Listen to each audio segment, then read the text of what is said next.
Salut frère Dibi, salut frère Grégoire, Bonsoir, frère Amadou. Bonsoir à tout le monde.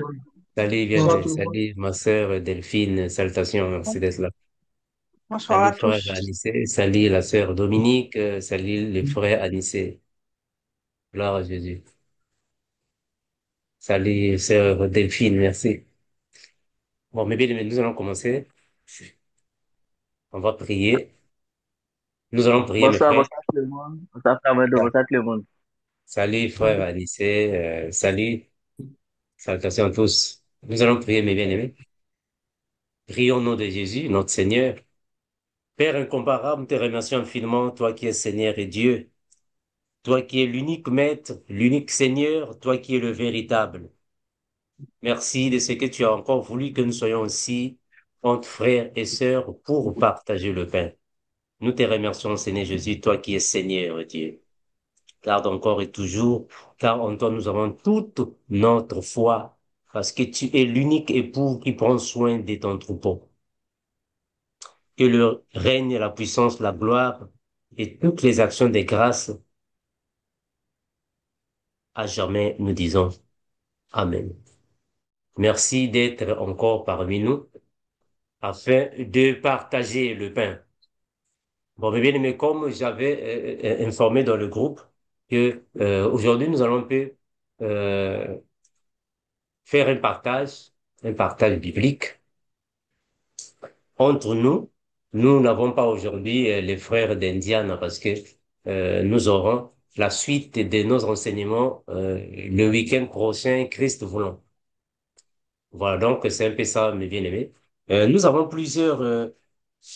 nous avons déjà donné plusieurs enseignements et avec également ces enseignements, nous voulons un peu savoir s'il y a des parties ou des sujets ou des versets bibliques que nous n'avons vraiment pas entré en profondeur pour que nous puissions un peu les prendre. Mais premièrement, il y a la sœur Élise. La sœur Élise, si tu peux si tu peux répondre la question sur les songes. Amen. Bonsoir, frère Amando. On avait Salut. une préoccupation suite à la vidéo sur les visions et Mhm. nous voulions savoir, euh, en accord avec Job 33, versets 15 et 18, si les visions peuvent aussi être un langage que le Seigneur utilise pour parler à ses brebis. Merci la sœur Élise. Frère Philippe, est-ce que tu peux nous faire la lecture? Job chapitre 33, verset 15. Je lis au nom de Jésus. Il parle par des songes, par des visions nocturnes, quand les hommes sont livrés à un profond sommeil, quand ils sont endormis sur leur couche. Amen. Oh, Jésus. Bon, mais dernièrement, nous avons dit que, je ne sais pas si nous tous, nous avons suivi la vidéo, mais sinon, on avait dit dans cette vidéo que, en réalité, les visions n'étaient vraiment pas un don comme tel. On avait dit que, en réalité, les visions étaient une préparation que le Seigneur doit obligatoirement donner alors à tous ses enfants afin de mieux comprendre les Écritures, ou soit afin de mieux comprendre la marche dans la foi. Alors, les visions ne sont vraiment pas un don comme tel, parce qu'il n'y a pas un don qui est spécialement, bon, le don des visions. Ah, ça, vraiment, mes bien-aimés, ça n'existe pas, ça n'a pas de sens, parce que les visions sont inclus dans le don des prophéties. Le Seigneur parle tantôt d'une manière d'une autre. Oui, il va parler par les visions, ça c'est vrai. Mais sinon, ce n'est vraiment pas un don. Bon, moi j'ai reçu le don. Quel don? Le don des visions. Non. C'est un don qui est inclus dans la prophétie. C'est comme un prophète des ministères. Quand le Seigneur donne à quelqu'un le ministère prophétique, le Seigneur commence d'abord par le don des prophéties. Il n'y a pas un prophète qui n'a pas le ministère prophétique. Ça n'existe pas. C'est comme si vous dites que il y a un mécanicien, mais qui ne connaît pas les carburateurs, alternateurs, les clés. Ça n'a pas de sens. Il doit d'abord commencer par là avant de bien dominer ce que le Seigneur lui donnera. Donc, un prophète ne peut jamais exercer le ministère prophétique sans au préalable avoir le don de prophétie. C'est comme quelqu'un qui reçoit le don de prophétie, tu ne peux jamais exercer ce don-là sans au préalable connaître le monde spirituel. Celui qui ne connaît pas ce domaine ici, vraiment, ne peut pas être prophète. Ça n'a pas de sens. Frère Philippe, tu peux répondre 1 Corinthiens 13, 2. 1 Corinthiens chapitre 13 au verset 2. Et quand j'aurai le don de prophétie, la science de tous les mystères et toute la connaissance, quand j'aurai même toute la foi jusqu'à transporter des montagnes, si je n'ai pas la charité, je ne suis rien. Voilà, c'est Amen. ce que nous, merci mon bien-aimé, c'est ce que nous avons lu dernièrement en fait. La science de tous les mystères, le don des prophéties. C'est-à-dire que le don des prophéties, mes bien-aimés, il faut comprendre que dans le don des prophéties, le Seigneur, premièrement, te fait voir les choses mystiques, mystérieuses. Mais en commençant par là, il faut d'abord qu'il y ait l'intervention des rêves, des visions, des songes, des énigmes, avant d'arriver au don des prophéties. Donc, avoir seulement les visions n'est pas réellement le don principal. C'est une préparation. Il te prépare jusqu'à la prophétie. Jusqu'à la prophétie. Les frères, dans l'Église, nous avons connu des prophètes. On a connu des gens qui ont les dons de prophétie, mais qui sont vraiment des dons de prophétie vraiment très, très, très avancés. Parce qu'en réalité, le don de prophétie, c'est le don du miroir. C'est le miroir. Dieu te fait voir les choses. Mais il faut d'abord commencer par la prophétie, pardon, par les visions et les songes.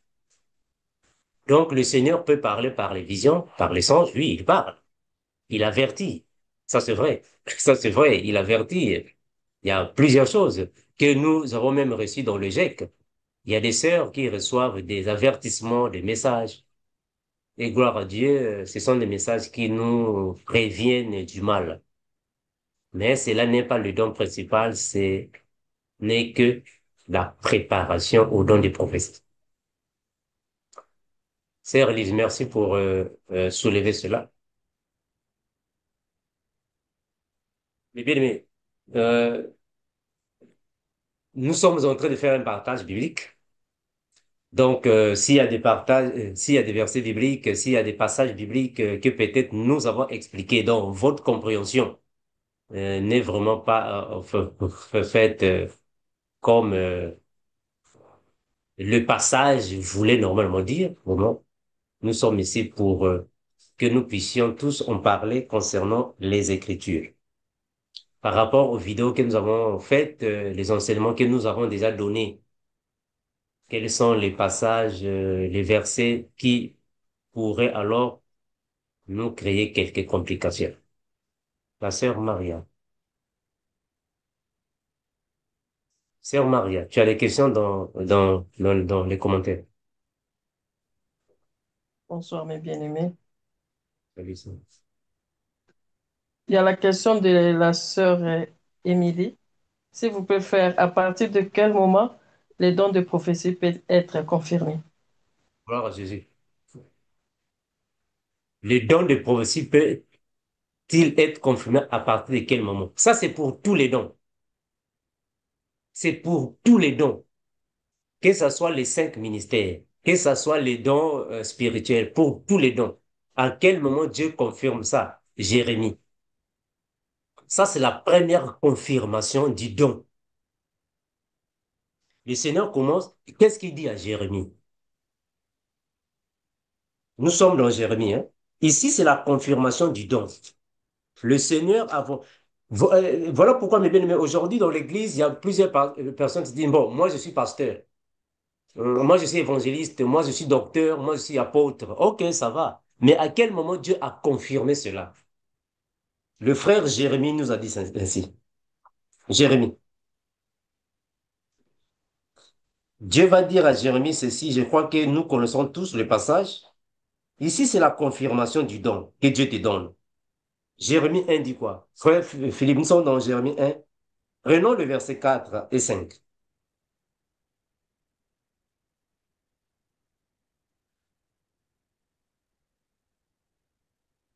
Jérémie chapitre 1. Jérémie 1, versets 4 et 5. La parole de Dieu déclare. Verset 4. La parole de l'Éternel me fut adressée en ces mots. Avant que je t'eusse formé dans le ventre de ta mère, je te connaissais. Et avant que tu fusses sorti de son sein, je t'avais consacré. Je t'avais établi prophète des nations. Eh bien, Amen. mais regardons, le Seigneur est en train de dire à Jérémie qu'il avait déjà consacré. Très important, ce verbe-là, consacré.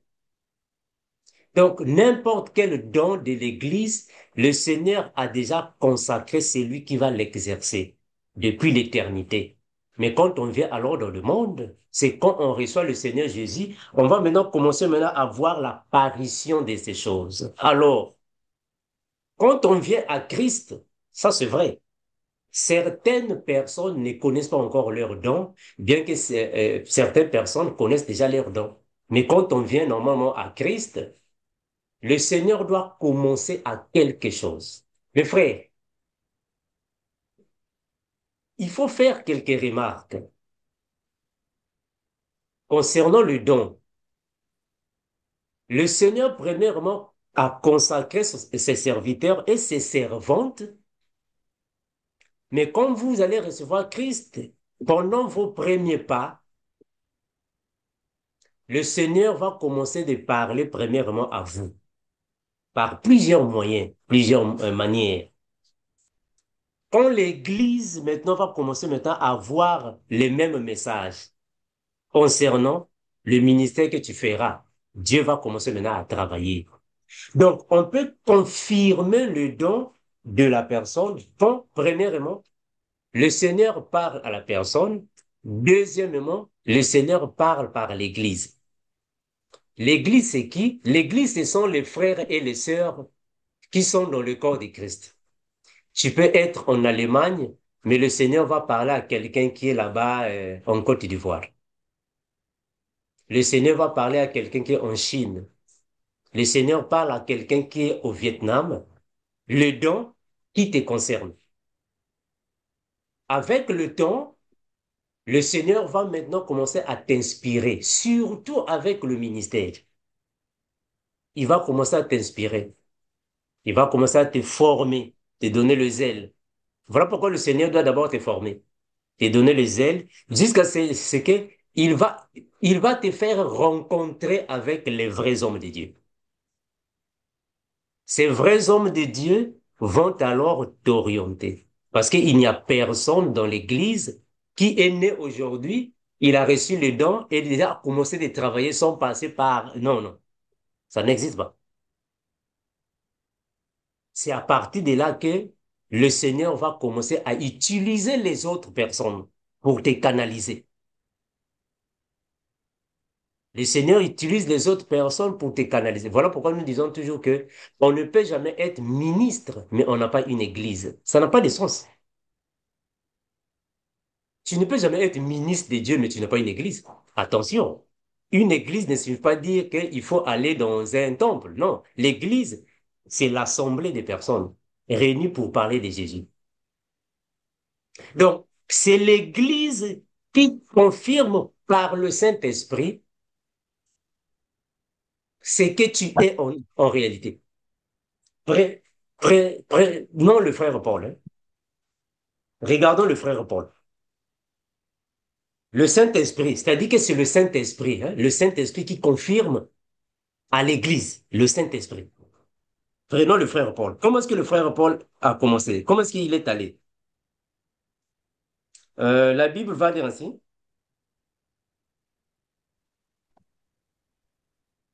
Le Seigneur va dire ainsi dans les Écritures. Nous sommes dans Actes des Apôtres, chapitre 13. Commençons à partir du verset premier, hein, mes frères, afin que ça soit encore clair. Oh, OK. Actes des Apôtres, chapitre 13. Commençons à partir du verset premier, puis on descend jusqu'au verset troisième. Frère Philippe. Actes chapitre 13, verset 1er à 3. Il y avait dans l'église d'Antioche des prophètes et des docteurs. Barnabas, Siméon, appelé Niger, Lucius de Cyrène, Manaël, qui avait été élevé avec Hérode, le tétrarque, et Saul. Pendant qu'ils servaient le Seigneur dans leur ministère et qu'ils jeûnaient, le Saint-Esprit dit, mettez-moi à part Barnabas et Saul pour l'œuvre à laquelle je les ai appelés. Alors, après avoir jeûné et prié, ils leur imposèrent les mains et les laissèrent partir. Gloire à Dieu. Mais bien aimé, vous voyez là où le Seigneur, premièrement, a parlé. Il va parler par le frère Ananias. Et il va confirmer à Paul lui-même. Mais un ministère qui avait été déjà donné depuis l'éternité, ça c'est vrai. Mais quand Paul commence à travailler, alors il ne va pas alors s'hasarder, non. Il faut que le Saint-Esprit parle par l'Église. Donc ici, le frère Paul, avant d'aller, il faut que l'Église puisse d'abord l'écouter. C'est-à-dire qu'il faut que l'Église puisse d'abord l'orienter. Le Saint-Esprit doit parler. Voilà pourquoi aujourd'hui, il y a plusieurs personnes. Moi, je suis pasteur, je suis évangéliste. Oui, le Seigneur peut te parler, ça c'est vrai. Oh non, j'ai le don X, Y. Oui, ça c'est vrai. Le Seigneur peut te parler. Mais le Seigneur doit aussi confirmer ça à l'Église. On ne peut jamais être pasteur, on ne peut jamais avoir le don de prophétie, on ne peut jamais avoir le don, sans que le Seigneur ne puisse confirmer à l'Église. Le Seigneur parle à l'Église. Ce que le Seigneur dira à l'Église, c'est ce que tu prendras alors en considération. Ah là, vraiment, le Seigneur a confirmé. C'est à partir de là que nous saurons réellement que le Seigneur a confirmé et le Seigneur va alors établir le chemin pour toi. Il va préparer le chemin. Donc, il ne faut jamais rester à la maison. Tu te dis, bon, moi, j'ai le don de prophétie et je suis pour toi à la maison. Mais non, tu dois travailler. Tu as le don de prophétie, tu dois travailler. Le don de prophétie n'est pas un don que tu vas rester à la maison. Tu dois travailler. Maintenant, pour avoir la confirmation que non, le don ici est confirmé, le Seigneur doit parler à l'Église. Ne fût-ce qu'à une, deux, trois ou quatre personnes. C'est à partir de là que tu auras la conviction réellement, le Seigneur a confirmé le ministère. Le frère Paul, il a croisé plusieurs personnes. Et une fois, il était en train de dormir. Il voit comme ça, il y a un frère, il y a un homme de la Macédoine qui dit, non frère, il faut passer ici à la Macédoine. Nous ici à la Macédoine, en réalité, c'est le Seigneur qui parle. Va là-bas. Est-ce que vous voyez comment est-ce que le Seigneur parle? Donc, Paul, il va voir qu'il y a un homme qui dit, non, mais il faut passer par ici, par la Macédoine. Mais en réalité, c'est le Seigneur qui est tenté de dire à Paul, Paul, va à Macédoine. Donc, le Seigneur confirme le ministère premièrement par toi, la personne, parce qu'il faut que tu sois d'abord sûr du don que le Seigneur t'a donné. Après, il va confirmer à l'Église. Ah là, vraiment, c'est confirmé. Tu es, tu as le don des prophéties, tu as le don des X et Y, parce que le Seigneur a confirmé. Maintenant, plusieurs personnes ont reçu quand même les aînés dans la foi pour les conduire. C'est très important. Très important. Dans la foi chrétienne, il ne faut pas seulement sortir de toi-même. Bon, je suis docteur. OK, bon, ça va. Peut-être le Seigneur t'a parlé, c'est bon. Mais c'est pas mauvais. Si nous avons un frère qui est plus avancé que nous pour peut-être nous conduire, nous expliquer les choses de Dieu. Vous voyez le frère Moïse. Moïse a fait sa rencontre avec le Seigneur. Le Seigneur l'a donné une formation rapide. Moïse, qu'est-ce que tu as dans la main? Non, j'ai un bâton. Jette le bâton. Il jette le bâton, le bâton devient un serpent. Tiens-le par la queue. Qu'est-ce que tu as? Mets ici. Mais ça, c'est la formation que Dieu a donnée à Moïse. Et Dieu a dit à Moïse, maintenant va devant Pharaon. On va comprendre que Moïse, en réalité, il n'avait pas un aîné dans la foi pour l'orienter. Mais quand Moïse a commencé de travailler, il a rencontré plusieurs difficultés. Mais comme le Seigneur est tellement bon, qu'est-ce qu'il a fait? Le Seigneur a inspiré Jéthro. Vous connaissez Jéthro. Jéthro qui est le beau-père de Moïse. Jéthro est venu dans le désert. C'est lui qui a commencé de dire à Moïse ce qu'il fallait et qu'il ne fallait pas faire. C'est Jéthro qui dit à Moïse, non, mais tu vas te fatiguer comme ça. En travaillant comme ça, tu vas te fatiguer. Tu dois faire ceci, tu dois faire ça. C'est Jéthro qui a dit ça à Moïse. Donc, Jéthro a servi de Moïse d'aîné dans sa marche. Et Moïse a commencé de travailler comme Jéthro l'avait dit. Merci, ma sœur. C'est la même chose avec Samuel. Ils sont nombreux. Alors, dans les choses de la foi, il ne faut pas trop être... Bon, moi, je suis seul. Moi, je suis seul. Je sers le Seigneur seul. Je fais les choses seul. On ne dit pas que c'est mauvais, hein. On n'a pas dit que c'est mauvais. Mais sauf que, étant seul, tu vas connaître ou commettre beaucoup d'erreurs. Nous tous, nous avons eu les aînés dans la foi qui nous ont soutenus. Nous tous. Moi, je me rappelle, quand j'ai commencé avec les choses de Dieu, je priais presque chaque jour, je ferme la porte et la fenêtre, j'ai commencé à prier, prier, prier, prier, prier.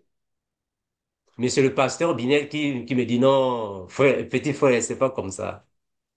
Il y a des moments, tu dois te reposer. Tu ne vas pas commencer à prier, prier. Non, tu dois commencer à te reposer. Tu dois avoir un calendrier. Telle heure pour la prière, telle heure. Va chercher la vie, va travailler, va étudier. Telle heure pour la prière, telle heure pour la Bible, telle heure. Va chercher la vie. C'est le pasteur Binel qui m'a dit ça. Mais je ne savais pas. Donc, dans la foi chrétienne, quand on a le don en toi, le Seigneur t'aidera de mettre dans ton chemin un aîné dans la foi, un frère ou une sœur, pour aussi t'orienter, de te dire non, ça ne fait pas, en réalité c'est comme ceci, comme cela. Et tu vas commencer à apprendre comme ça. Très important, mes frères. Voilà pourquoi dernièrement, il y a des frères qui m'ont dit, non, frère Armando, est-ce que un chrétien est obligé d'être dans une assemblée ou soit dans une église? On n'est pas obligé d'aller à l'église. Je dis, ok, c'est bon aussi. Un chrétien n'est pas obligé d'être dans une assemblée. Ça, c'est vrai. Mais, si le Seigneur te donne le don des prophéties, tu vas prophétiser qui? Et où? Parce que le don des prophéties est là pour exhorter. Bon, maintenant, toi, tu es seul. Tu vas exhorter qui? Édifier.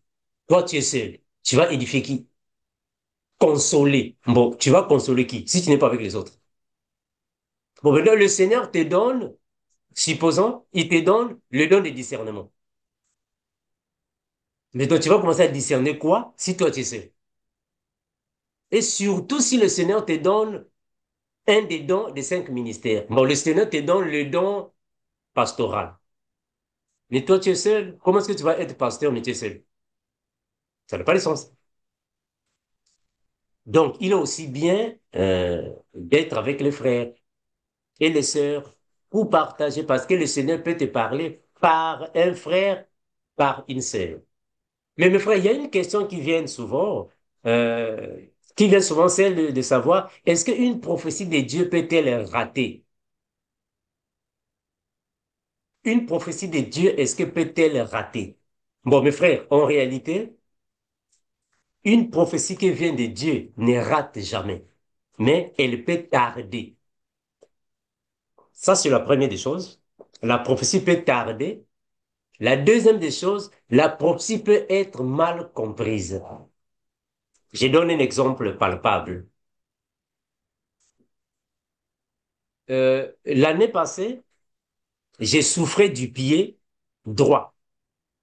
Mon pied droit était enflé.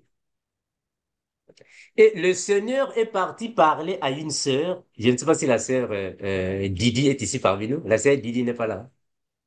La sœur Didi n'est pas ici, je crois. Le Seigneur parle à la sœur Didi dans une vision.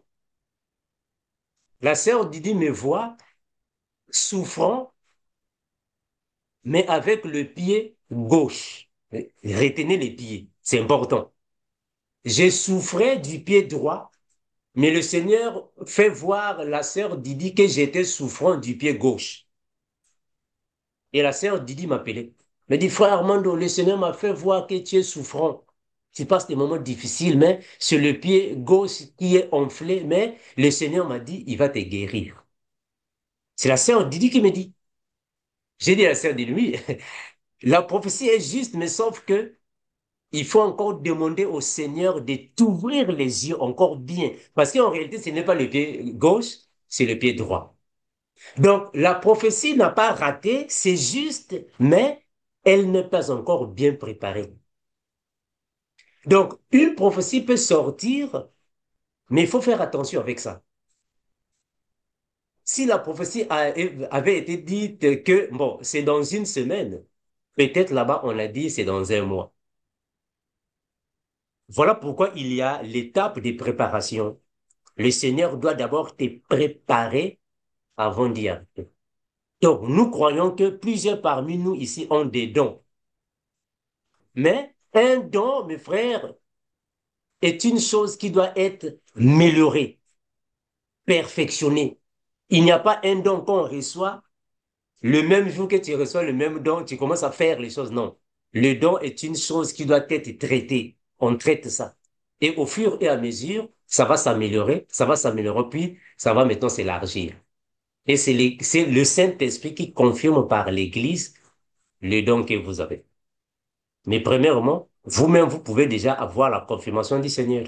Bon, bien que chacun de nous est différent, hein, il y a de ceux qui entendent directement la voix audible de Dieu, mais il y a de ceux qui n'entendent pas directement la voix audible de Dieu. Dieu parle par les autres personnes.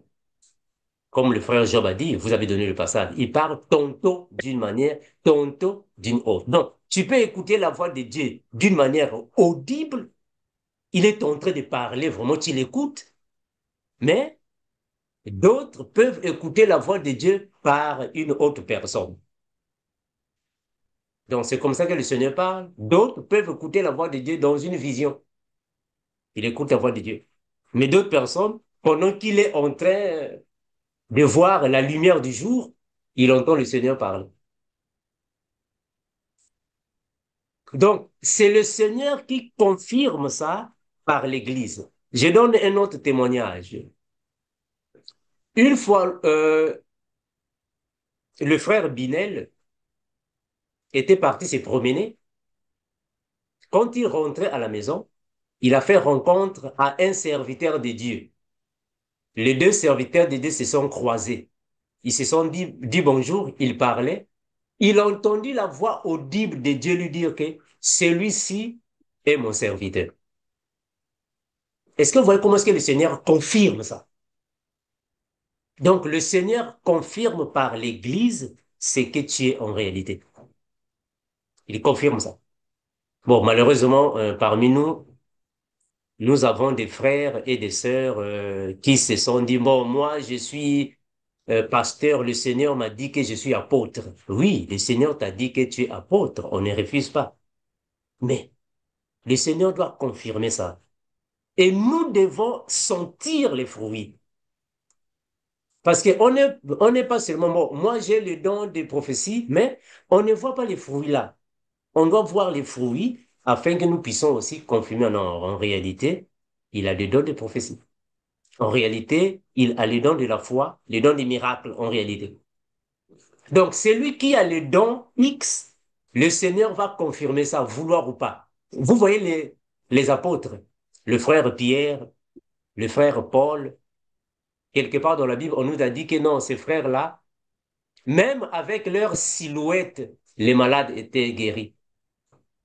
Avec leur silhouette, les malades étaient. Donc, on étalait les malades. Quand ils passaient, la silhouette guérissait les maladies. Donc, le Seigneur confirme d'une manière ou d'une autre ce qu'il a mis dans vous. Sœur Émilie, Merci, frère Amando. C'est la sœur Maria. sœur Maria. Il Voilà, y a mais la bien, mais sœur, vas-y, ma sœur. oui, qui demande, Shalom, bien-aimé, est-ce qu'on peut programmer les jours ou l'heure de la prophétie dans l'Assemblée? Bon, mes bien-aimés, en fait, comme on a toujours dit, hein, mes frères, nous n'avons pas tous les mêmes dimensions. Nous n'avons pas tous les mêmes dimensions dans les choses de Dieu. Moi, je peux avoir le don de discernement. Le frère X, Y peut avoir le don de discernement, mais on n'a pas les mêmes degrés. On n'a pas les mêmes dimensions. Nous croyons que le Seigneur est capable de faire les choses selon sa bonté. Il est capable de le faire. Mais sauf que ce qui est vrai, à cause des faussetés qui se passent dans l'Église, nous nous méfions parfois de confirmer certaines choses. Mais sinon, en réalité, le Seigneur est capable de faire ce qu'il veut. Mais ce que nous voulons toujours dire ici, c'est de faire attention aux prophéties ou miracles programmés. Là, vraiment, il faut faire un peu attention avec ça, à moins que le Seigneur ne vous dirige, ne vous convainc. Mais il faut faire attention avec ça. En réalité, il faut faire attention avec ça, bien que le Seigneur est capable de le faire, mais avec les mensonges qui se passent dans l'Église, ah, vraiment, il faut faire attention. Mais sinon, le Seigneur est capable de faire ça. Le Seigneur est capable de le faire. La sœur Marie. Merci, frère Amando. Nous donnons la parole à notre frère Glenn.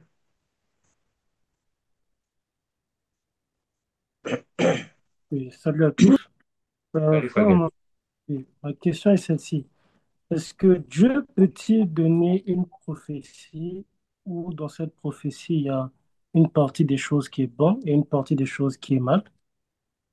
Par exemple, concernant euh, 1 Thessaloniciens chapitre 5, les versets 19 à 21, lorsqu'il dit n'éteignez pas l'esprit, ne méprisez pas les prophéties, mais examinez tout.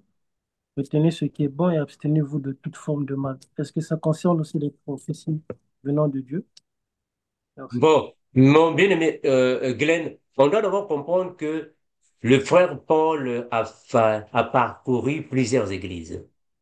Alors, parmi ces églises, il avait constaté qu'il y avait des fausses prophéties. Voilà pourquoi il avait dit non, il faut examiner toutes choses.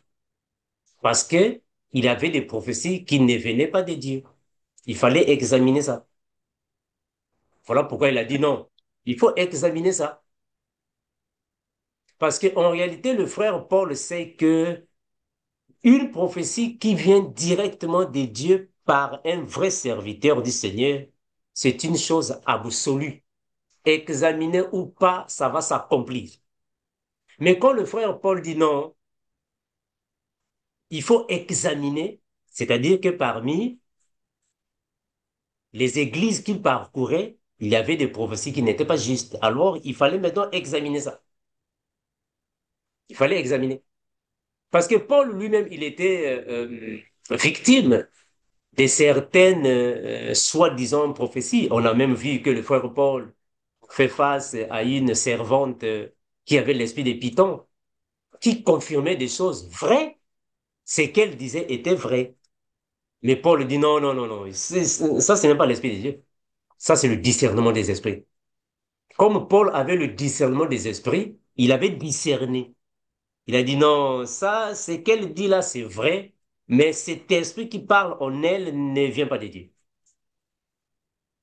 Donc, Paul disait ça avec la cause, en fait, avec cette cause-là. Il faut examiner ça. C'est comme aujourd'hui. Il y a maintenant beaucoup de prophéties dans l'Église. Il faut examiner les prophéties.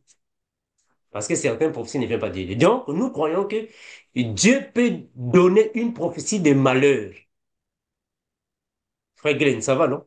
Dieu peut donner une prophétie de malheur. Oui, Ça oui, va, ça Frère va. Glenn? Ça va, oui. Voilà. Très bien. Donc, Dieu peut donner une prophétie de malheur, mais Dieu ne peut pas donner une mauvaise prophétie. Non. Donc, quand on examine une prophétie, c'est pour avoir la certitude réellement si cette prophétie vient de Dieu. Et le frère Jean l'a même dit. Il faut examiner les esprits là. Il faut vraiment voir est-ce que réellement ça vient de Dieu. Si c'est qu'on dit, ça vient de Dieu ou pas. Parce qu'il n'y a pas seulement l'esprit de Dieu, hein. Il y a aussi l'esprit de Satan, hein. L'esprit de Satan aussi donne des prophéties. C'est très important. La sœur Marie. Amen. Nous donnons la parole à la sœur Émilie. Merci, ma bien-aimée. Bonsoir Amen. encore à tous, Sandy.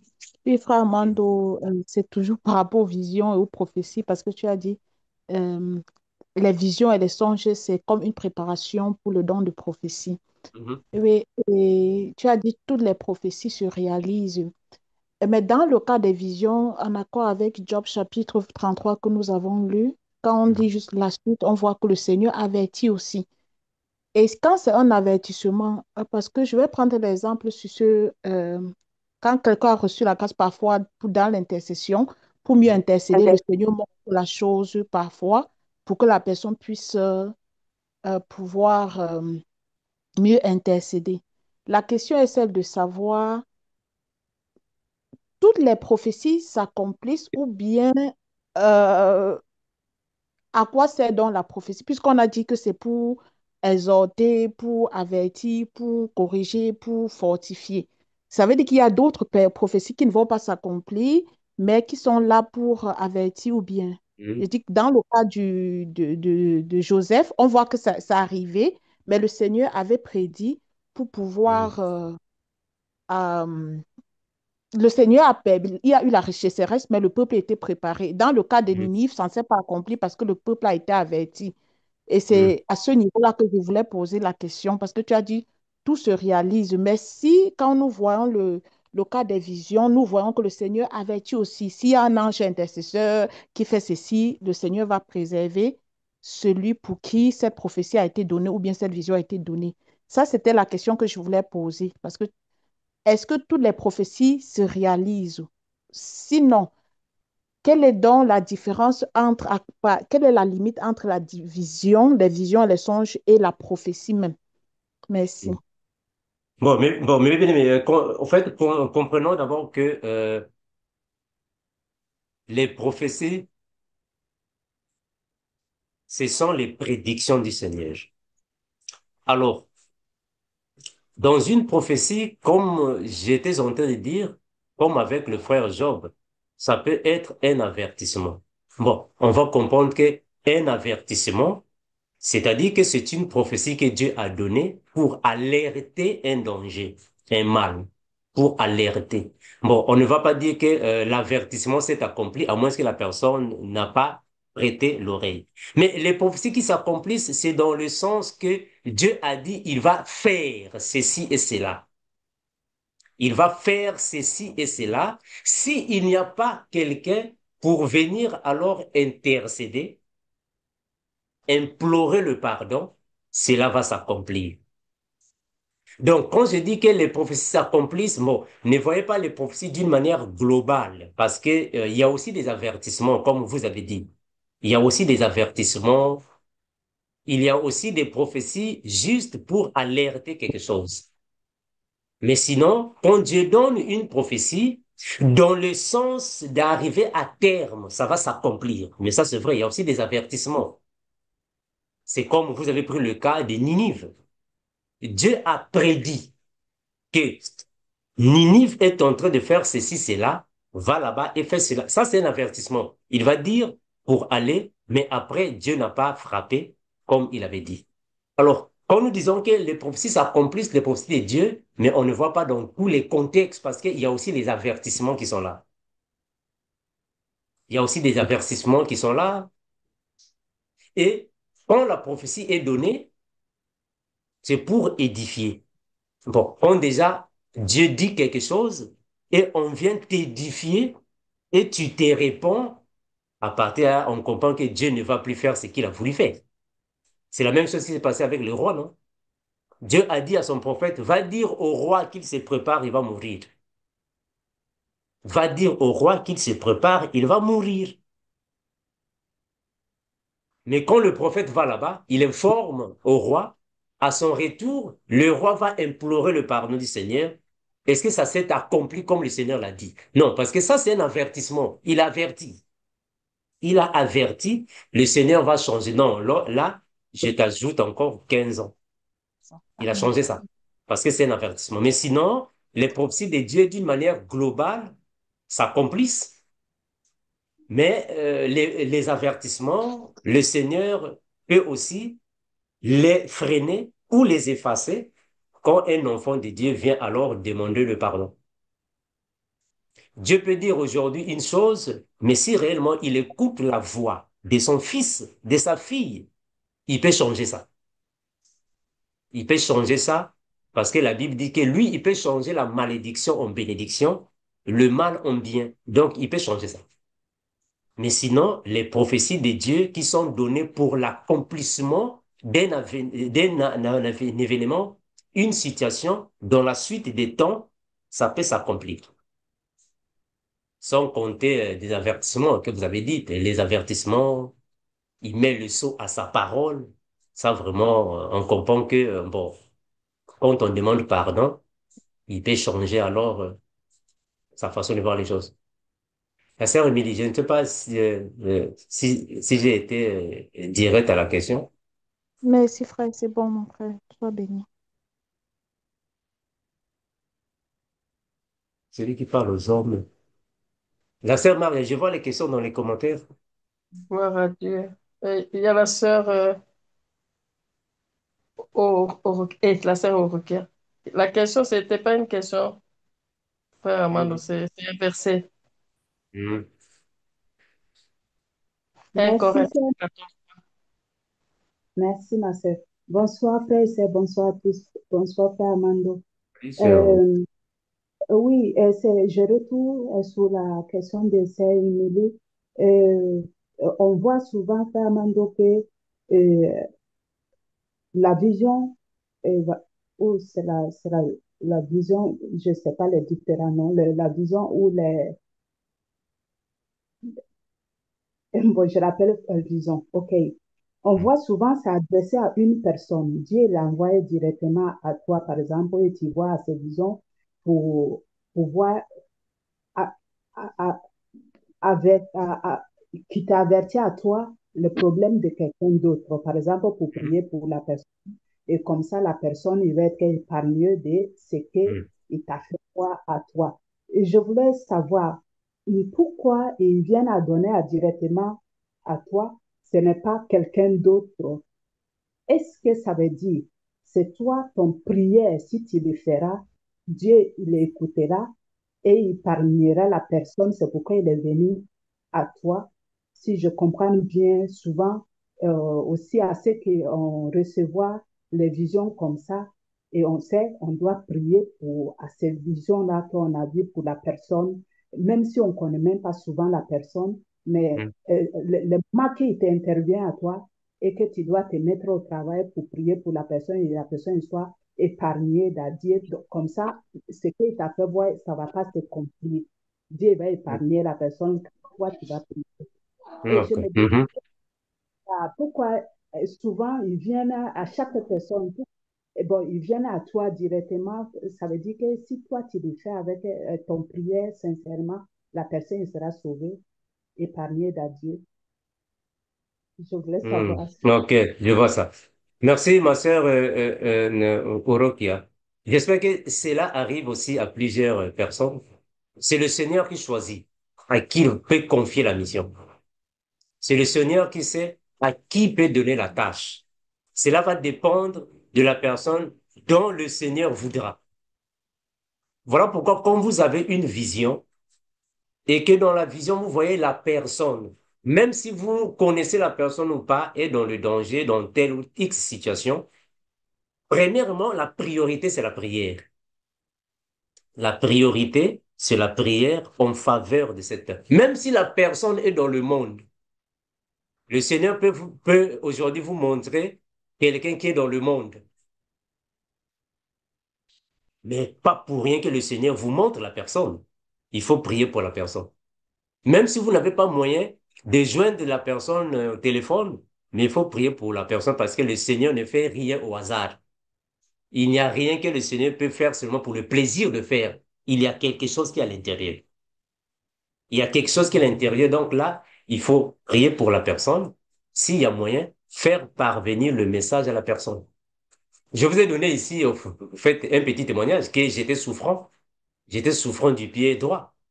Mais le Seigneur est parti dire à la sœur Didi qu'il me guérira. Et gloire à Dieu, je suis guéri. Bien que j'étais parti à l'hôpital, je suis parti faire la radio, les choses pareilles. Ben, on a dit que non, tu es en bonne santé, il y a rien. Mais j'étais souffrant. Mais le Seigneur m'a guéri. Donc, quand tu vois quelque chose comme ça, il faut te mettre en prière. C'est-à-dire que le Seigneur te confie une tâche. Prie pour la personne là. Il faut prier maintenant pour la personne jusqu'à ce que le Seigneur fera par rapport à la manière. Parce que dans les choses de Dieu, le Seigneur met toujours quelqu'un dans ton chemin. Le Seigneur a toujours mis quelqu'un dans ton chemin pour soit intercéder pour toi ou t'orienter. C'est comme l'eunuque éthiopien, non? L'eunuque éthiopien, il va quitter l'Éthiopie, il va au temple à Jérusalem, comme il faisait d'habitude, et un jour, il a commencé à lire les Écritures. Il lisait les Écritures, mais qu'est-ce qui se passe? Il ne comprenait rien. Il s'est mis à se poser des questions. Ah, mais ici, on a dit qu'il y a une brebis, il y a un agneau qu'on amène à la boucherie, il n'a pas ouvert la bouche. De qui parle-t-il? Le Seigneur va préparer quelqu'un. Il va préparer le frère Philippe. Il dit, Philippe, va comme ceci, comme cela. Donc, le Seigneur met toujours quelqu'un dans ton chemin et il sait qui il peut mettre. Mais frère, je vais vous dire une chose. Si aujourd'hui, le Seigneur te fait voir un président de la République est en danger, il faut prier pour lui. C'est que la dimension qu'il t'a donnée, c'est une haute dimension. Si le Seigneur te fait voir, bon, il y a un taximène qui veut faire un accident, prie pour lui, le Seigneur sait à qui il peut donner cette mission-là. Il sait à qui il peut confier. Ce n'est pas pour rien que le frère Paul, il est devenu aveugle, il ne voyait plus. Le Seigneur est parti parler à Ananias. Mais posons-nous la question, est-ce que là-bas dans Damas, dans les contrées de Damas, il y avait seulement Ananias comme frère? Il y avait seulement Ananias qui était disciple de Jésus. Il y avait beaucoup de disciples. Mais pourquoi il est seulement parti parler à Ananias? Mais c'est par rapport à la dimension d'Ananias. Est-ce que vous me saisissez? C'est-à-dire que par rapport à la dimension de la personne, il va t'envoyer vers la personne qui aura la dimension d'Ananias. Donc, quand le Seigneur te fait voir une chose, cela va dépendre de la dimension qu'il va te donner. Le Seigneur ne peut jamais te dire, bon, regarde, il y a un homme qui a maintenant 33e degré dans la franc-maçonnerie. Toi qui viens de connaître le Seigneur dans une semaine, prie pour la personne. Mais non, non, il ne peut pas faire ça. Plus une personne est dans une situation extrême, difficile, il y a beaucoup de démons, des attaques, il va donner cette situation à une personne qui est aussi mature. Ninive a eu des problèmes. Le Seigneur a voulu frapper Ninive. Mais pourquoi le Seigneur a seulement envoyé là-bas Jonas? Est-ce qu'il n'y avait plus d'autres prophètes? Non, il y avait d'autres prophètes. Mais pourquoi seulement Jonas? Mais parce que le Seigneur voit d'abord quelle est sa grandeur, quel est le dépôt et la qualité que je lui ai donné pour qu'il aille là-bas. Donc, les prières que tu feras pour la personne vont dépendre de la qualité et la grandeur que tu as. Est-ce que vous savez que les démons, les esprits mauvais avaient empêché les prières du frère Daniel? Daniel priait pour Israël, pour le peuple d'Israël. Daniel voulait normalement la libération, le salut du peuple d'Israël. Malheureusement, il y a des esprits de l'air qui ont empêché les paroles de Daniel de monter. Mais pourquoi cela, mes frères? Oui, mais quand on parle du roi de Perse, ça c'est la lettre, parce qu'en réalité, le véritable roi de Perse, c'est lui-même Satan, l'Antichrist. Ça va, mes frères? Quand la Bible dit le roi de Tyr, le roi de Perse, ce sont des personnes qui étaient possédées de l'esprit supérieur satanique. C'est pas pour rien que l'archange Michel est venu. C'est pas pour rien. Parce que c'était une puissance qui était tellement élevée. C'est la même chose avec Moïse, non? Quand Dieu va envoyer Moïse devant Pharaon, regardez la réaction de Moïse. Moïse dit, ah non, c'est moi qui t'envoie devant Pharaon. Non, envoie une autre personne. Mais pourquoi Moïse a dit ça? Mais parce qu'il a vu la grandeur de Pharaon. Et Dieu ne peut pas envoyer n'importe qui devant Pharaon, non? Il ne peut pas envoyer n'importe qui devant Pharaon. Pour envoyer quelqu'un devant Pharaon, il devait d'abord voir quel est le taux de dons qu'il a donné dans la personne. Il faut que ce soit seulement Moïse pour aller devant Pharaon. Donc, quand le Seigneur te donne une vision, il y a quelqu'un là-bas qui est en train de passer des situations difficiles. Il y a quelqu'un là-bas qui est dans une étape difficile, mais parce qu'il te confie par rapport à la capacité qu'il te donne, qu'il t'a donnée. Par rapport à la capacité, mon frère, vous voyez, dernièrement, j'avais dit, bon, c'est juste un témoignage que je donne, bon, bien que je ne peux pas donner tous les témoignages seulement de moi. J'avais dit dans une vidéo, dans Vérité sans cesse, que j'ai eu déjà deux sœurs, bon, pas deux sœurs, mais deux couples qui m'ont bloqué de leur téléphone, qui m'ont fui, qui m'ont bloqué. Pourquoi? Pas, ah, frère, mon non, il y a trop des attaques. Mais pourquoi? Ma situation avec ma famille. Ils ont pris ça, ou elles ont pris ça aux mains, elles ont commencé à prier. Chaque fois, ils priaient, priaient, priaient, priaient, jusqu'à ce que non, frère, non, on te bloque, on ne veut plus entrer en contact avec toi. Pourquoi? Mais il faut voir d'abord, vous avez affaire à qui? Une fois, j'ai fait une vidéo ici, je vous ai dit que l'intercession, c'est pas pour tout le monde. J'ai parlé de ça. C'est pas tout le monde qui peut intercéder. C'était pas pour rien. Mes frères, il ne faut jamais intercéder pour un frère ou une sœur dont tu ne connais pas sa situation. Je répète ça. Il ne faut jamais intercéder pour une personne dont tu ne connais réellement pas la situation. Tu ne connais pas quelle est sa situation. Et tu ne connais pas quelle est ta dimension, ta capacité. C'est très important, mes frères. Il y a une sœur qui chantait ici dans le GEC. Bon, je donne des exemples palpables, hein. Il y a une sœur qui, ici dans le GEC, elle chantait. Chaque fois qu'on était assemblés, la sœur chantait, elle chantait. Mais une fois, la sœur me dit, oh frère, moi, je ne comprends pas. J'ai dit quoi? Chaque fois quand je chante dans le GEC, la nuit là, je ne dors pas. Je ne sais pas si vous vous rappelez de la sœur en question, hein. Chaque fois quand je chante dans le GEC, la même nuit, je ne dors jamais. Puisque c'est comme ça, non, je vais quitter le GEC. Elle a quitté, elle est partie. Mais parce qu'il faut voir, tu vas chanter où, avec qui, comment et pourquoi. Tu vas prier pour qui, avec qui, comment et pourquoi. Quelle est ta capacité? C'est très important, mes frères. C'est très important.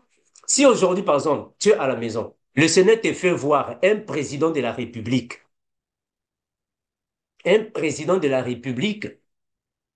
qui traverse des moments difficiles, le Seigneur te dit, il faut prier pour lui. Ah, il faut être prêt, hein? Hein, mes frères, il faut être prêt. Parce que quand tu pries pour une personne, il faut se rendre compte que les démons qui ont possédé cette personne-là, les esprits qui ont possédé cette personne, automatiquement sont au courant. Ils sont au courant. Et qu'est-ce qui va se faire? Il y aura des retours. Il y aura des retours. On ne va pas te laisser comme ça. Quand les esprits mauvais possèdent une personne, Toi, quand tu viens prier pour cette personne, c'est comme si deux personnes qui sont dans un ring de boxe. On a mis deux personnes dans un ring de boxe. Vous commencez à se boxer et toi, tu viens au milieu, tu viens les séparer. Il faut être prêt. Ce qui veut dire qu'il y aura des attaques. Donc, les attaques vont dépendre de la capacité de la personne. Donc, si le Seigneur t'a choisi, toi, pour prier pour quelqu'un d'autre, donc il faut savoir que le Seigneur t'a confié la mission parce qu'il connaît quelle est ta capacité. Il t'a donné pour que tu puisses gagner l'âme qui est là-bas. C'est heureux que ça va. Oui, ça va faire, Armando. Merci. J'ai la dernière question et c'est fini. Je voulais savoir, quelqu'un qui fait les rêves, les rêves de les choses comme je viens de dire et qui se trouve tout le temps dans le spirituellement à se combattre au nom de Jésus. Et que chaque fois, au nom de Jésus, il gagne. Mais chaque fois aussi, au nom de Jésus, au milieu d'un groupe, mais il n'arrive pas à vaincre. Et au nom Hmm? de Jésus, il ne faut pas là-bas avec à ce groupe-là, à ce moment-là qu'il est en train de se combattre.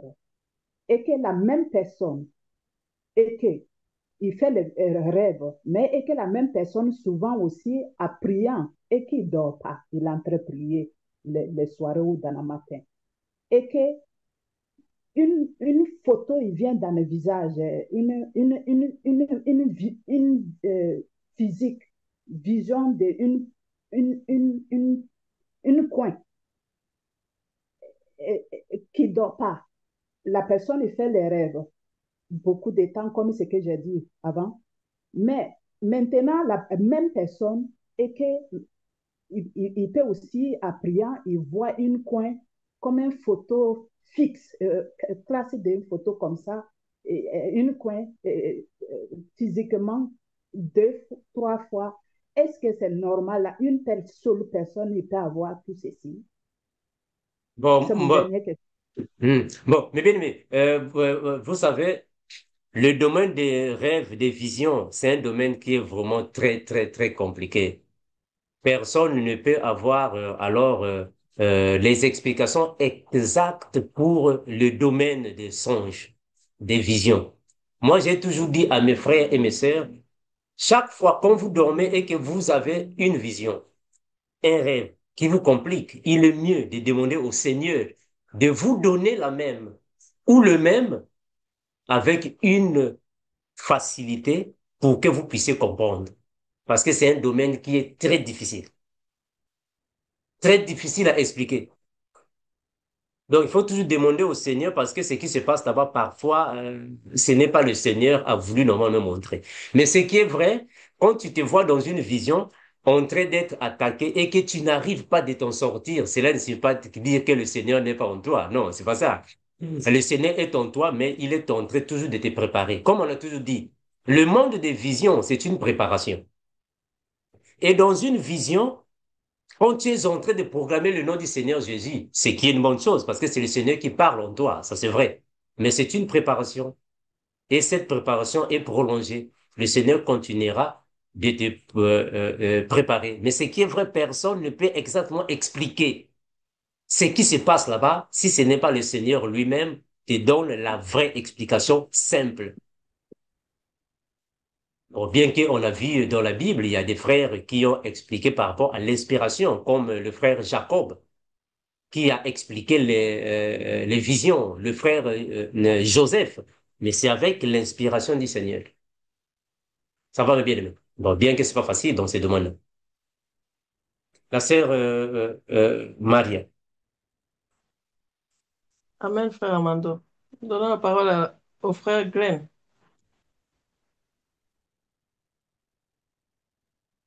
Et frère Mando, j'ai des questions, s'il te plaît. La première question, lorsque le Seigneur te montre, par exemple, un frère qui est en danger, et forcément même dans le rêve que la personne va mourir, est-ce qu'on est obligé d'aller transmettre ce message à un frère, ou bien on peut juste prier le Seigneur avec foi et tout ira bien? Bon, cela Le- va dépendre de l'orientation. toutes les prophéties n'ont pas les mêmes orientations. Cela va dépendre de l'orientation. Le Seigneur peut te montrer en bon, mais il y a quelqu'un qui est mort. Il y a quelqu'un qui a fait un accident. Priez pour la personne. Priez. S'il y a moyen d'être en contact avec la personne, avertissez la personne. Parce que c'est un avertissement. S'il y a moyen, avertissez la personne. Bon, on a déjà eu ça ici dans le GEC à plusieurs reprises. Il y a des frères qui étaient dans les dangers. On a déjà averti plusieurs. J'avais même une fois dans le GEC, je vais juste donner ce témoignage. Une fois, le Seigneur m'a montré un frère qui était aussi chrétien. Il vivait ici aux États-Unis. C'est un frère que on a étudié ensemble, on a travaillé ensemble. Lui aussi, il est serviteur de Dieu. J'avais déjà parlé de ça. Il était ici aux États-Unis. Alors, il faisait un voyage au Canada. Il m'a dit non, Armando, vraiment, je suis parti au Canada, je vais, puis je vais revenir, je fais seulement un tour. J'ai dit, ok, ça va, c'est bon. La nuit suivante, le Seigneur me montre dans une vision qu'il est parti au Canada, il est bien arrivé, mais à son retour, on l'a attrapé à la frontière du Canada. Il est en prison. Je le vis dans la prison. Et le Seigneur m'a dit de le dire de ne pas aller, sinon on va l'attraper. Le lendemain, j'ai appelé le frère, je lui ai dit, mon frère, ne va pas au Canada, on va t'attraper. Si tu vas là-bas, je t'ai vu dans la prison, les policiers t'ont attrapé. Il dit, non, je peux aller, il n'y a pas de souci, le Seigneur est avec moi. Il dit, mon frère, ne va pas, on va t'attraper. Oh non, je vais aller, je reviens. Il dit, ok, ça va. Mais quand même, j'étais averti. Donc, ce que le Seigneur m'a dit, il fallait que je le dise aux frères. Voilà pourquoi j'ai dit que ça dépend de l'orientation, ça dépend de la circonstance, parce que lui, il est parti. Il va là-bas, moi, je suis resté. Même pas une semaine, j'entends le téléphone qui sonne.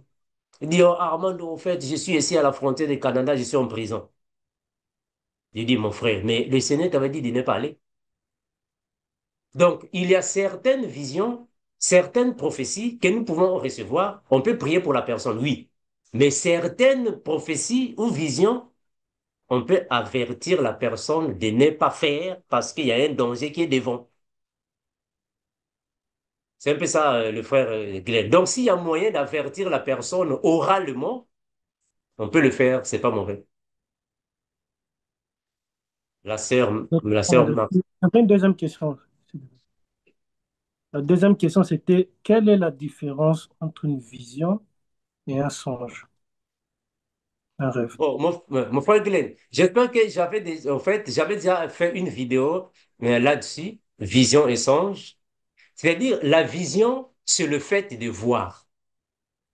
La vision, c'est le fait de voir. Mais ici, on parle d'une vision spirituelle, hein. Donc, Dieu va t'ouvrir les yeux spirituels et tu vois. Ça, c'est la vision. C'est que j'ai vu. C'est que je suis en train de voir. C'est la vision. Le songe, c'est quoi? Le songe, ce sont les images inexplicables que tu vois là-bas dedans. Parce que le songe, ce sont les choses que tu vois, mais tu n'arrives pas de les expliquer. C'est comme le roi a vu cette vache maigre et il va encore voir cette vache grasse. Ça, c'est vrai. Le roi n'a pas pu expliquer ça. Oh, mais ça veut dire quoi? Il appelait les gens pour venir l'expliquer. Mais Joseph qui est venu décortiquer. Donc, on comprend que ça, il a eu un songe. En ayant le songe, il va voir les choses compliquées que l'intelligence humaine ne peut pas expliquer. Ça, c'est le songe. Ça vient aussi au même terme avec l'énigme. Donc, l'énigme, ce sont les images que nous voyons, mais nous ne pouvons pas réellement les expliquer avec l'intelligence humaine. Ça, c'est la différence, mon frère Glenn. Je ne sais pas si tu m'as saisi, mais on peut toutefois aussi donner des versets bibliques afin que ça soit encore clair. Ok, maintenant dans la vision et dans le songe, on peut aussi écouter Très dans les bien, deux. très bien. Tu peux avoir une vision et tu écoutes le Seigneur parler. Très bien, très bien. D'accord. Merci bien. La sœur Marie. Oui, frère Armando. Sœur Chernel. Bonsoir frères et sœurs. Bonsoir Salut, frère. salut, Bénédicte. J'ai deux questions à poser. Comment peut-on, disons, comment peut-on, en fait, qu'est-ce que signifie une personne qui ne fait que faire des rêves à n'importe quel moment? Une fois que la personne s'endort, la personne fait forcément de rêves et de rêves, que ça soit un sommeil de quelques minutes. Une fois que la personne s'endort, la personne doit forcément faire de rêves. Et la deuxième question que je veux poser est celle de savoir, en fait, une personne qui entend, par exemple, un verset, non pas un verset, un livre dans la Bible, ça peut être le livre de Corinthiens, juste le livre comme ça. Qu'est-ce que ça signifie? Est-ce qu'il faut lire tout le livre ou est-ce qu'il faut lire un chapitre ou un verset au choix? Voilà ma question. Bon, mais bien aimé, en fait, j'étais en train de dire que le domaine des rêves, le domaine des visions, le domaine des songes, des énigmes, c'est un domaine qui est très compliqué. Personne n'a les significations exactes pour toutes les visions ou tous les rêves.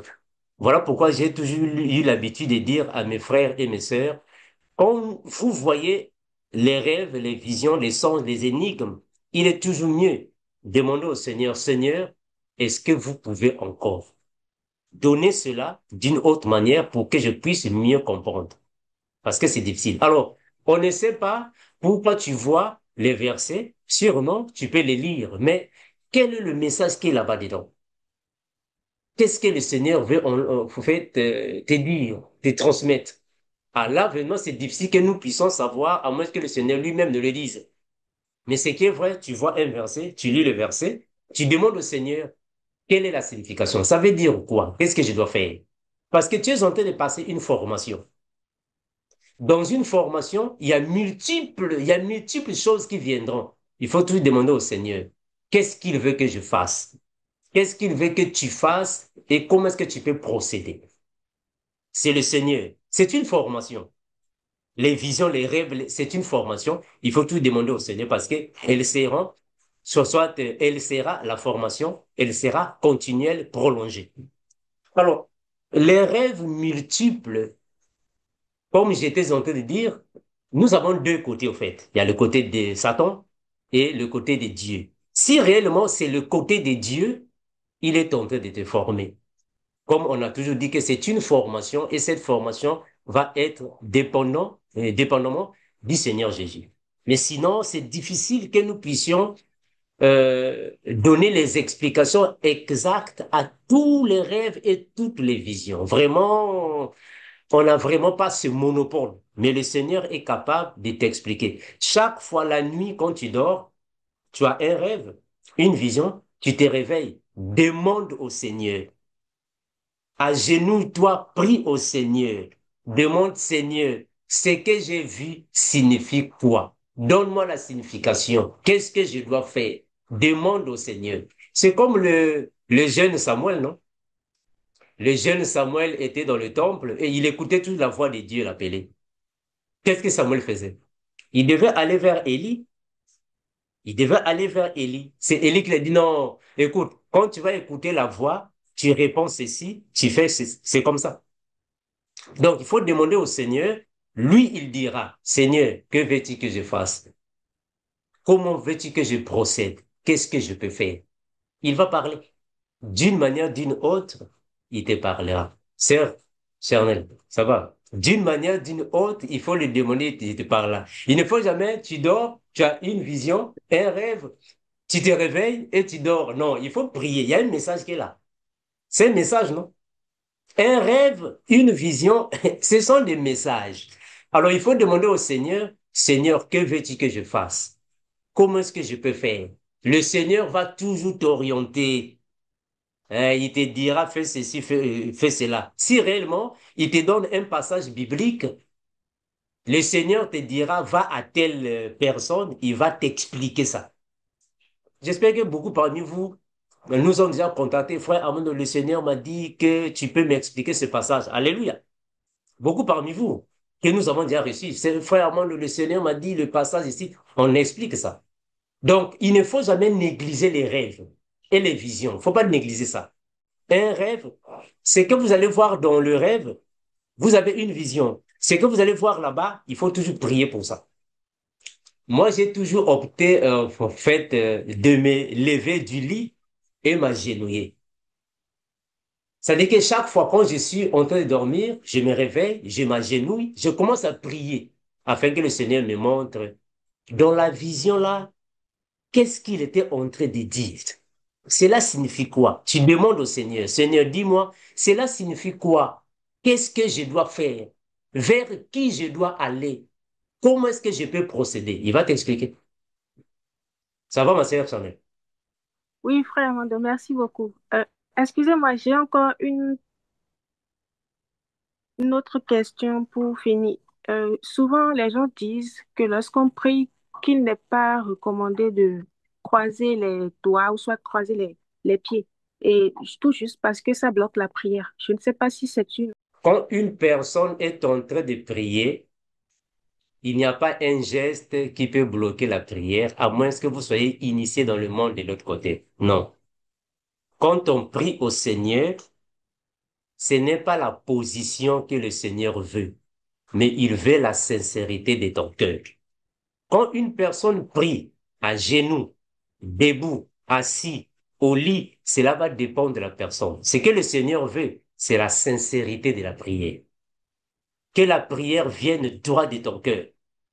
Alors, si tu es en train de prier, tu as les mains croisées, cela ne signifie pas dire que la prière ne va pas monter. Non, frère. La prière vient de ton cœur. Avant même que tu ne pries, le Seigneur a déjà entendu ta prière. Donc, même dans la vision, on peut se mettre à prier. Même dans le rêve, on peut se mettre. Vous n'avez jamais eu, en fait, un rêve comme ça? Tu es en train de dormir et dans le rêve, tu es en train de prier. Donc, le Seigneur ne voit pas que tu as les mains fermées. Non, non, non, le Seigneur ne voit pas ça. Ce qui peut empêcher la prière, mes frères, c'est très important, hein. Ce qui peut empêcher la prière, premièrement, c'est votre intimité avec le Seigneur.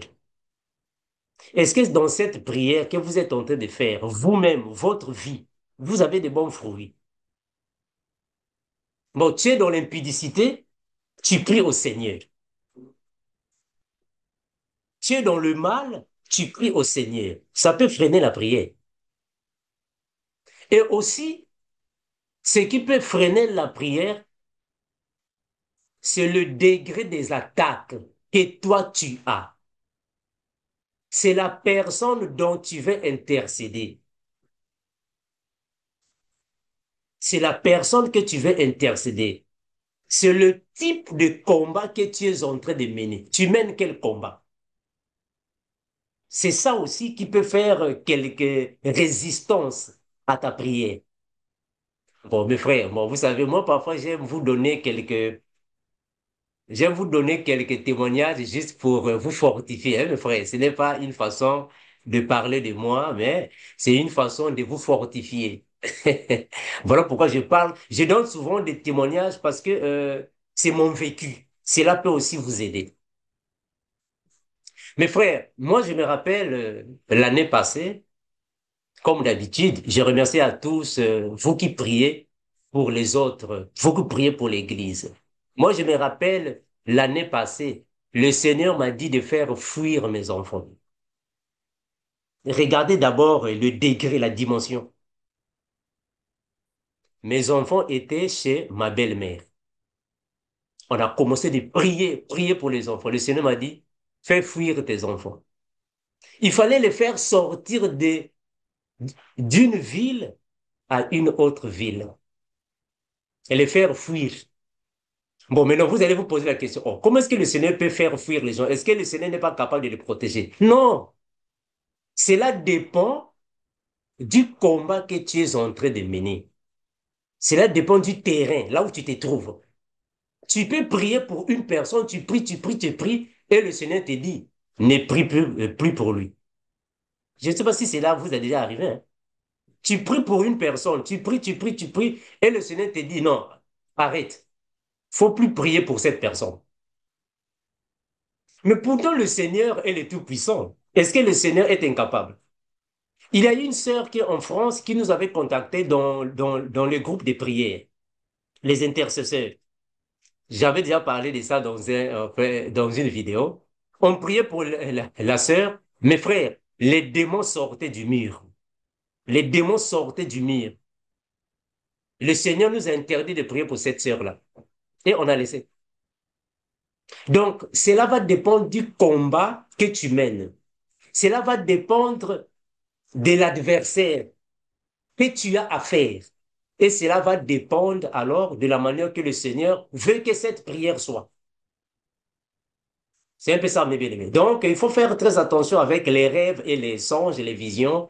Il faut vraiment regarder ça. Mais sinon, ce n'est pas à cause de ça que la prière sera empêchée.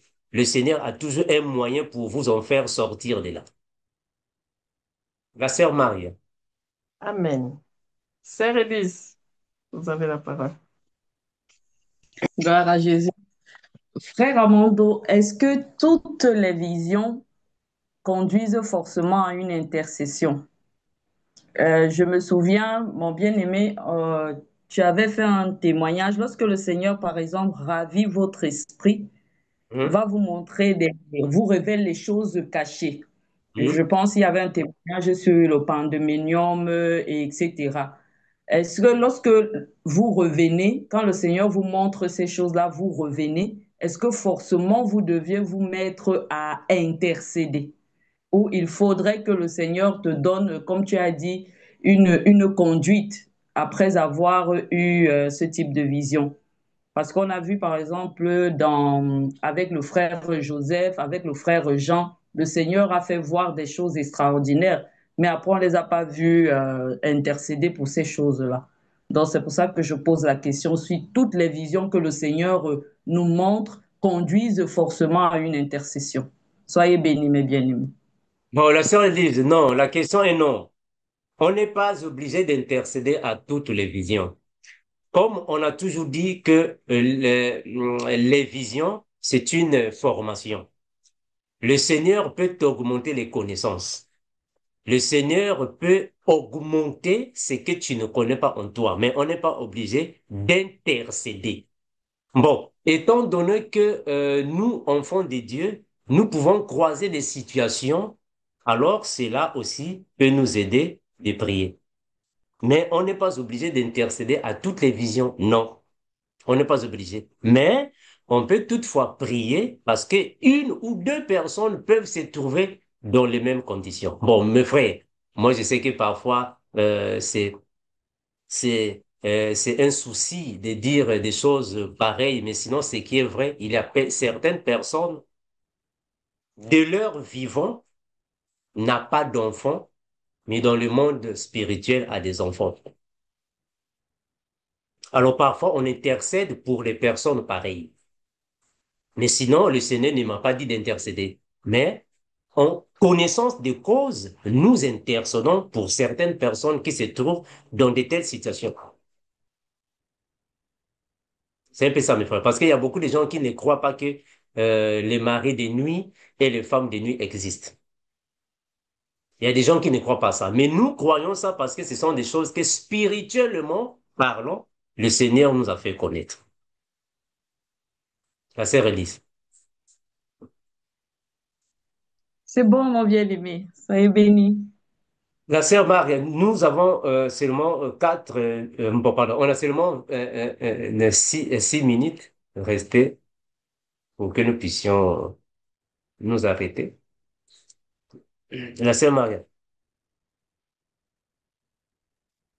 Oui, frère Amando, il y a la question du frère Romuald.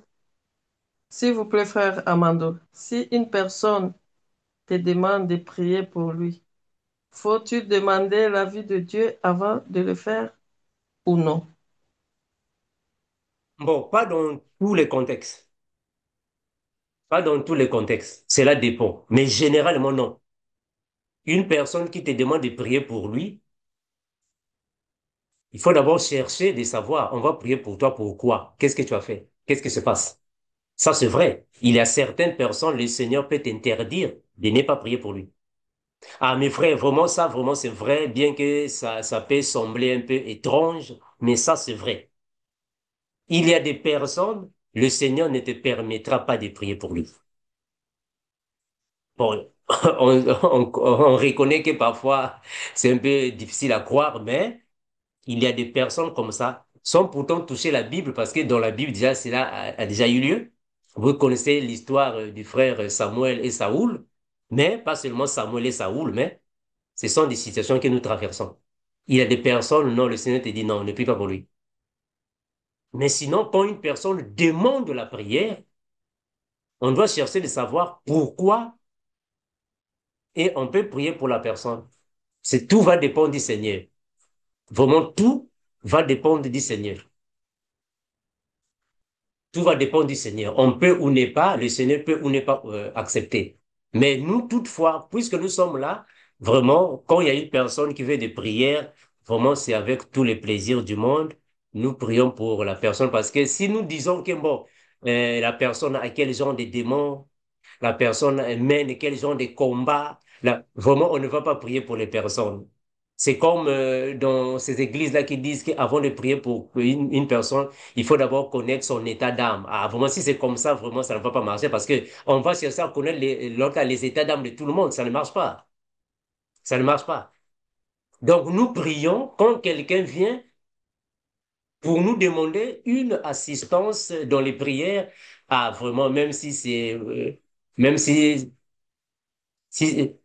c'est Belzéboul qui est tenté de vous attaquer, même si c'est Satan lui-même, si c'est l'Antichrist, même si c'est Lilith qui vous attaque, ah, vraiment, nous allons prier pour toi, quoi. Hein, vraiment, c'est eux qui vont nous attaquer. Nous, on va contre-attaquer. Vraiment, on n'y peut rien, mes frères. On n'y peut rien. On doit continuer de prier. À moins que le Seigneur nous interdise. Ah, là, on va laisser. C'est comme le Seigneur a fait à l'autre là, à Samuel. Samuel était en train d'implorer le Seigneur pour Saoul. Dieu a dit, oh, mais pourquoi tu passes ton temps pour lui? Ne pleure pas pour lui. Moi, je l'ai déjà rejeté. C'est fini. C'est fini. Et on a même vu dans la Bible, quand Moïse a pris une femme éthiopienne, qu'est-ce qui s'est passé? Le frère Aaron et Marie, ils ont accusé Moïse au Seigneur. Il dit non, mais comment est-ce que ici Moïse, il a donné une loi, tu as donné une loi, mais Moïse a contredit la loi. Il a pris une femme étrangère. Et nous ne sommes pas d'accord de ça. Qu'est-ce que Dieu a dit? Il dit, oh, qui êtes-vous pour venir parler mal de mon serviteur? Est-ce que vous voyez ça? Donc, le Seigneur, lui, il peut ou n'est pas interdire. Mais ce qui compte que nous donnons déjà la position. Seigneur, nous voulons prier pour X ou Y personne. Donc, tout va dépendre du Seigneur. Donc, on ne peut pas forcément demander d'abord les avis des gens. Est-ce que je peux prier pour lui? Est-ce que je peux le laisser? Non. Ça va, mes frères. Cela va dépendre. Mais bien aimé, nous allons nous arrêter par ici. La sœur Maria, à moins qu'il y a un Oui, dernier mot. frère, il y a le frère Glenn. C'est quoi, c'est notre dernière question? Merci. Oui, excusez-moi, mes bien-aimés. Frère Armand, s'il te plaît, je voulais un peu revenir sur la question de la sœur Charline, si j'ai bien prononcé le nom. Mhm, Le nom. mhm, Lorsqu'elle a demandé qu'on prie, lorsqu'on croise les mains et les pieds, je voulais juste demander, est-ce que ce n'est pas quand même un manque de respect envers le Seigneur? Parce que je prends juste mon cas, s'il vous plaît. Lorsque mhm. moi, par exemple, je suis allongé sur le lit, lorsque je suis vraiment fatigué et que je me mets à prier, je croise souvent les pieds, je sens que le Seigneur approuve cela. Mais lorsque, par exemple, je suis assis normal, j'ai de l'énergie, je me mets à prier, que je croise les mains ou les pieds, je sens qu'il y a l'esprit qui me dit non, de ne pas croiser les pieds, donc d'être normal. Après, je me mets à prier. Est-ce que ce n'est pas un manque de respect? Bon, Frère Glenn, merci pour cette remarque. Mais bien, mais il faut savoir que chacun de nous est conduit par le Seigneur selon le bon vouloir du Seigneur. Chacun de nous prie comme le Seigneur le conduit. Chacun de nous prie comme le Seigneur veut qu'il puisse prier. Si le Seigneur veut que vous priez à genoux, les mains levées, gloire au Seigneur. Vous puissiez prier assis, les mains levées, gloire au Seigneur. Cela va dépendre de la manière dont le Seigneur vous a convaincu de prier. Mais sinon, ce qui est vrai, dans la doctrine du Seigneur, il n'y a pas une position pour la prière. Alors, dire que croiser les mains, c'est freiner la prière, vraiment, ça n'a pas de sens. Ah, à moins que vous nous dites que non, en fait, moi, je me sens convaincu de prier de telle ou X manière. C'est pas un problème. C'est pas un problème. Alors, si vous croyez que prier à genoux, vous êtes plus sûr que je suis vraiment dans la bonne position, faites-le. C'est pas mauvais. Et en plus, mes frères, j'aimerais vous dire que tout enfant de Dieu connaît que ma prière avait été écoutée. Je répète ça. C'est très important. À moins que cela dépende des dimensions. Tout enfant de Dieu reconnaît que ma prière avait été écoutée. À quel moment? Quand tu pries, il y a toujours une chose que tu fais d'habitude seulement quand tu pries.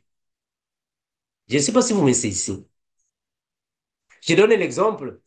Bon, une personne qui ne tousse, c'est-à-dire que tu as passé toute la journée, tu n'as pas toussé. C'est seulement quand tu pries que tu commences à tousser. C'est-à-dire que le Seigneur a un signe qu'il donne à tout enfant de Dieu quand il prie. Il y a toujours un signe. Et le signe là dépend de chacun de nous. Donc cela ne t'arrive seulement quand tu pries. Et seulement quand tu finis de prier. Ça, c'est le signe. Maintenant, quand tu pries et que tu ne fais pas ce que tu fais, c'est qu'il y a un souci quelque part. Bon, vraiment, ça, vraiment, c'est pour ceux qui sont peut-être un peu avancés. Vous allez comprendre ça peut-être avec la suite des temps dans votre marche. Vous allez comprendre ça. Mais sinon, chacun de nous, en priant, il a toujours un geste que le Seigneur te fait, en fait, te convainc, que tu manifestes pour prouver réellement non. Le Seigneur a accepté la prière. Mais attention, mon frère, quand le Seigneur accepte la prière, cela ne veut pas dire que demain matin, il va déjà donner la solution. Non. Ça peut prendre 15 ans, 20 ans, 30 ans, mon frère. Il faut attendre. Il faut avoir la patience. Bon, bébé, mais j'espère que nous sommes arrivés à terme. Nous allons Voilà, nous frère, arrêter. excusez-moi, il y a le frère catalan qui demande si... non, il écrit qu'il a une question. Je ne sais pas si je peux le passer ou non. Vas-y, Marcel Maria. Frère catalan. Bonsoir à tout le monde. Salut, frère Catherine. Oui, frère Mando, en fait, dernièrement, j'étais en jeûne de 3 jours et pendant le jeûne, cette fois-ci, c'était différent parce que la plupart du temps, quand je fais les jeûnes de 3 jours là, j'ai les mauvais, les mauvais rêves, comme quoi la personne qui vient d'habitude me menacer, c'est prendre le visage de ma grand-mère qui m'a élevé et qui est à peu près comme mon père, ma mère et tout pour moi en ce moment. Elle est Donc, en vie? et Elle est morte? dernièrement, j'ai encore fait le rêve, le jeûne de 3 jours, mais sauf que là, c'est ma petite sœur qui est en Mauritanie en ce moment qui m'a appelé pour me dire, qui a appelé ma mère pour dire que elle a rêvé que j'étais mort, alors que j'étais en plein jeûne. Et j'étais au deuxième jour du jeûne. Et ça m'a vraiment beaucoup inquiété. Mais j'ai continué mon jeûne malgré ça et j'ai prié comme d'habitude. Maintenant, là, tous ces derniers temps-ci, ma femme qui rêve, elle a d'abord rêvé que sa mère est morte. Maintenant, elle a rêvé l'autre jour que c'est plutôt moi aussi qui est mort. Donc, je ne sais pas pourquoi ce rêve-là insiste. Et avant tout ça, j'avais rêvé plutôt que C'était ma grand-mère en question que j'aime beaucoup qui était décédée. Bon, est-ce que ce n'est pas un signe, je ne sais pas. En tout cas, ça me fait beaucoup réfléchir. J'ai demandé au Seigneur de m'expliquer ce qui se passe, mais jusqu'à présent, je n'ai rien compris. Donc, attends, merci pour nous avoir révélé ça. Mais bien, je crois que nous avons un groupe des intercesseurs. Frère Catalan, je crois qu'après, nous pouvons te prendre avec nos bien-aimés, nos sœurs, avec ta femme, pour que nous puissions un peu en parler en privé et prier avec vous, mon frère Catalan. Je crois que ce sont des choses qui sont un peu de la famille. Donc, on D'accord. va un peu t'appeler, on va vraiment prier avec vous, avec le couple. Ça va, frère Catalan? D'accord, d'accord, frère Manon. Merci. Gloire à Jésus. Mais bien aimé, j'espère que nous sommes enfin à la fin. Nous allons nous arrêter par ici. À moins qu'il n'y ait pas alors un dernier mot. Nous allons prier, mes frères, pour nous arrêter. Mais bien aimé, nous savons tous que nous avons un groupe de prière, un groupe des intercesseurs dans le GEC. Comme nous disons toujours, il faut toujours contacter le frère Landry pour expliquer alors la situation que vous avez comme ça. Nous allons nous organiser dans la semaine pour vous appeler et avoir des prières comme nous faisons d'habitude. Nous allons prier, mes frères, pour nous séparer. Incomparable Seigneur, nous te remercions infiniment, toi qui es maître saint et véritable. Nous te remercions infiniment, Seigneur Jésus, car il n'y a que toi qui connais chacun de nous. Tu fortifies tes enfants, Seigneur Jésus, et tu nous diriges. Merci pour les dons que tu as fait pleuvoir dans l'Église afin que l'œuvre puisse aller de l'avant. Mes frères et mes sœurs entre tes mains, Seigneur Jésus, car il n'y a que toi qui nous arraches de tout danger et tu nous préserves devant toute la méchanceté de ce monde. Fortifie mes frères et mes sœurs. Le jet contre tes mains, ceux qui sont parmi nous et ceux qui ne sont pas parmi nous, dans l'Église corps de Christ, fortifie leur vie, Seigneur Jésus. Nous te remercions infiniment, car il n'y a que toi qui es Seigneur Dieu. Que le règne, la puissance, la gloire et toutes les actions des grâces reviennent d'éternité en éternité, nous disons. Amen. Amen. Merci, mes bien-aimés. À nous revoir le week-end prochain, l'incomparable voulons. Merci et bye bye. Merci. Amen. Bye Bye. bye. Merci, Tous. amen. Bye. Que le bon Merci, Dieu bien-aimés. vous bénisse. Bonne soirée à tous. La famille et à Bonne Merci. soirée à tous. Bon début de Gloire à Jésus. semaine. Soyez tous bénis. Amen. Amen. Amen. Gloire à Jésus. Merci.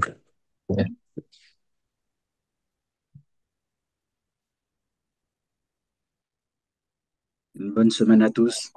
Merci, Merci. frère. Amour du Merci. Seigneur. Bye bye. Gloire à Jésus. Bye Bonne bye. semaine qu'on va faire. Merci, frère. Que le Frère Seigneur Guilhem, soit avec salut. vous. Merci. Merci, frère Grégoire. Bye bye. Bye bye.